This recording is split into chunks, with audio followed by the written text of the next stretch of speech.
Assalamualaikum warahmatullahi wabarakatuh. Alhamdulillah bisa berjumpa lagi dengan saya.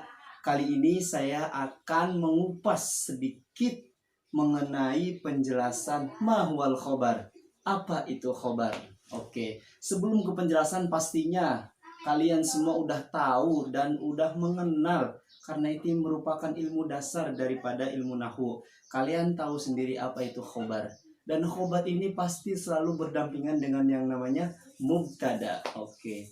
Dari definisinya kita ketahui bahwa saya tukil dari kitab Al-Ajrumiyah bahwasanya khobar adalah al-khobaru wal ismul marfu'ul al-musnadu ilaih.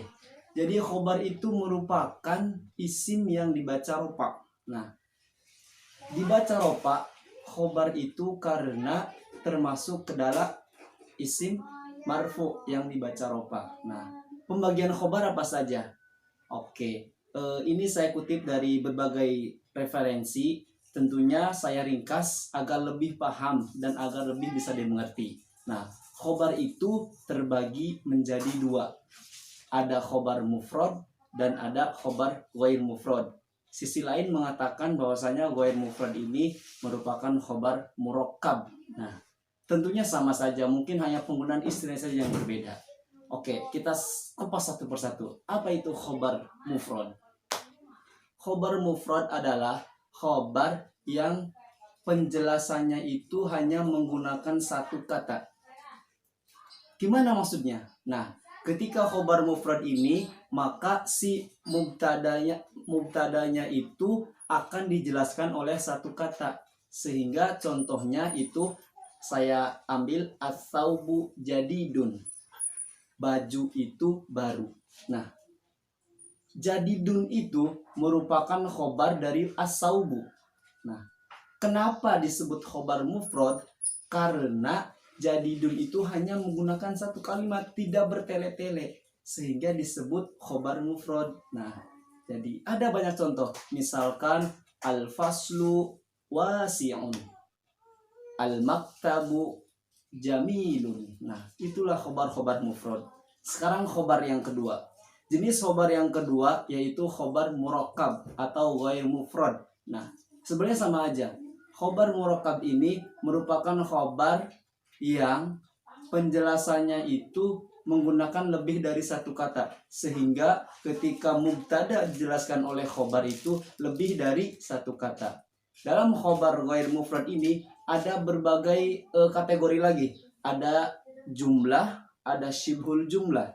Nah, ketika jumlah itu ada di dalamnya ada jumlah ismiyah dan ada jumlah fi'liyah. Sehingga dalam ghair mufrad dikategorikan ismiyah itu merupakan khobar murakkab atau khobar ghair mufrad.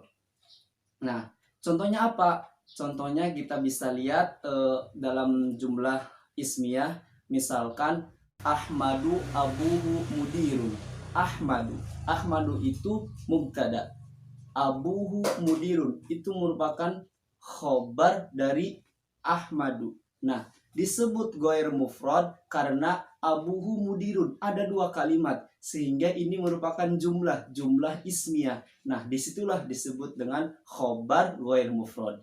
Lalu khobar jenis yang kedua itu ada yang merupakan khobar syibhul jumlah. Nah, dalam syibhul jumlah ini ada yang dinamakan dengan dzaraf, ada yang dinamakan dengan jar majrur. Nah, dalam syibhul jumlah ada dzaraf dan jar majrur. Semuanya sama aja. Kita lihat, ambil satu contoh, misalkan al-jawwalu 'alal maktabi. Nah, al-jawwalu HP, 'alal maktabi di atas meja. Alal maktabi ini merupakan khobar dari al-jawwal. Nah, khobarnya ini khobar ghair mufrad dan termasuk kategori syibhul jumlah. Sehingga alal maktabi itu alanya jar, maktabi itu majrur, sehingga disebut dengan khobar ghair mufrad. Nah, oke, sampai di sini video kali ini dapat saya simpulkan bahwasanya khobar dibagi menjadi dua. Ada khobar mufrad dan ada ghair mufrad. Yang mufrad tentunya dengan satu kata Dan ghair mufrad menggunakan banyak kata, ada yang termasuk syibhul jumlah dan ada jumlah ismiyah, jumlah fi'liyah. Yang syibhul jumlahnya ada jar majrur, dzarab dan lain sebagainya. Oke, dicukupkan, mudah-mudahan bisa dipahami. Kurang dan sangat kurangnya mohon maaf. Wal afu minkum. Wassalamualaikum warahmatullahi wabarakatuh.